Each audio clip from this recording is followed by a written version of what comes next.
അപ്പം നമുക്ക് എങ്ങനെ നല്ല പെർഫെക്റ്റായിട്ട് പൊറോട്ട വീട്ടിൽ തന്നെ തയ്യാറാക്കാൻ നോക്കിയാലോ. അതിനായിട്ട് ഞാനിവിടെ 3/4 കിലോൻ്റെ അടുത്ത് മൈദ എടുത്തിട്ടുണ്ട്. അതിലേക്ക് 2 ടീസ്പൂൺ പഞ്ചസാരയും ഒരു നുള്ളു ബേക്കിംഗ് സോഡയും ഉപ്പും അതുപോലെ തന്നെ ഒരു മുട്ടയും വെള്ളവും കൂടി ഒഴിച്ച് നമുക്ക് നല്ലോണം ഒന്ന് കുഴച്ചെടുക്കാം കേട്ടോ. നല്ല എലാസ്റ്റിക് ടൈപ്പിൽ തന്നെ നമ്മൾ കുഴച്ചെടുക്കണം. ഇനി നമുക്കിതൊരു ഓയിൽ ബ്രഷ് ചെയ്തിട്ട് ഒരു 3-4 മണിക്കൂറൊക്കെ നമുക്കൊന്ന് റെസ്റ്റ് ചെയ്യാൻ വെക്കാം. ഇനി ഒരു തോർത്തുമുണ്ട് നനച്ചിട്ട് നമുക്ക് മുകളിലൊന്ന് ഇട്ട് കൊടുക്കാം കേട്ടോ, ഡ്രൈ ആവാതിരിക്കാൻ വേണ്ടിയിട്ട്. അപ്പോൾ മാവ് ഇവിടെ സെറ്റായി കിട്ടിയിട്ടുണ്ട്. ഇനി നമുക്കിത് ഒരേ വലിപ്പത്തിലൊന്ന് കട്ട് ചെയ്തെടുക്കാം. എന്നിട്ട് നമുക്കിത് ഓയിൽ സ്പ്രെഡ് ചെയ്തിട്ട് ബോൾസുകളാക്കി എടുക്കാം കേട്ടോ. ഡാൽഡയും സൺഫ്ലവർ ഓയിലും കൂടിയിട്ട് മിക്സ് ചെയ്തിട്ടാട്ടോ ഞാൻ സ്പ്രെഡ് ചെയ്ത് കൊടുത്തേക്കണേ. ഇനി നമുക്ക് ഇതും ഒന്ന് നനഞ്ഞ തുണി കൊണ്ടൊന്ന് മൂടി കൊടുക്കാം. ഇനി നമുക്ക് ഓരോന്നായിട്ട് പരത്തിയെടുക്കാം. പരത്തിയെടുക്കുമ്പോഴും ആ തുണി അങ്ങനെ തന്നെ വെക്കണം. ഇനി നല്ലോണം ഇങ്ങനെ ഇതുപോലെ ഒന്ന് നമുക്കൊന്ന് അടിച്ചെടുക്കാം. ഇനിയിപ്പോൾ അടിക്കാൻ അറിയാത്തവരാണെങ്കിൽ നമുക്ക് നല്ലോണം തിന്നായി പരത്തിയെടുത്ത് കട്ട് ചെയ്താൽ മതി കേട്ടോ.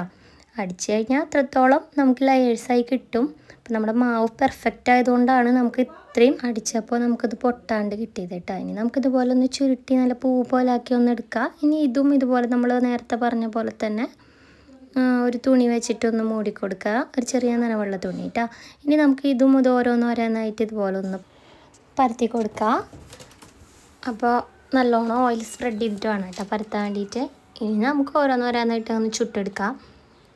അപ്പോൾ ആദ്യം നമ്മൾ ഒന്ന് തിരിച്ചിട്ട് കൊടുക്കുക, ഇനി വീണ്ടും തിരിച്ചിട്ട് കൊടുക്കുക. അപ്പോൾ തിരിച്ചിടുമ്പോൾ നമ്മൾ ഓയിൽ നല്ലോണം ഒന്ന് സ്പ്രെഡ് ചെയ്ത് കൊടുക്കണം. അപ്പോഴാണ് നമ്മുടെ പൊറോട്ടയുടെ അവിടെ ഇവിടേക്ക് നല്ലോണം മുരിഞ്ഞ് കിട്ടുള്ളൂ. ഇനി നമുക്കിത് ചൂടോട് കൂടിയിട്ട് തന്നെ നല്ലോണം ഒന്ന് അടിച്ചെടുക്കണം. നല്ല ചൂടിലടിച്ചാലായിട്ട് നമുക്ക് നല്ല പെർഫെക്റ്റായിട്ട് കിട്ടുള്ളൂ. അപ്പോൾ ചൂട് കൂടുതൽ തോന്നുകയാണെങ്കിൽ ഇപ്പോൾ ഞാൻ കാണിക്കുന്ന പോലെ സ്ലാബിലൊന്ന് പതുക്കെ 2 കൈ ഇങ്ങനെ അമർത്തി കൊടുത്താൽ മതി. അപ്പോൾ നമുക്കൊന്ന് ചൂട് കുറവുള്ള പോലെ തോന്നും, എന്നാലും ചെറിയ ചൂടൊക്കെ ഉണ്ടാവും. അപ്പോൾ ഇതുപോലെ നല്ലോണം ഒന്ന് അടിച്ചെടുത്ത് കഴിഞ്ഞാൽ നമ്മുടെ പൊറോട്ട ഇവിടെ റെഡിയായി. നല്ല സോഫ്റ്റ് പൊറോട്ടയാണ്.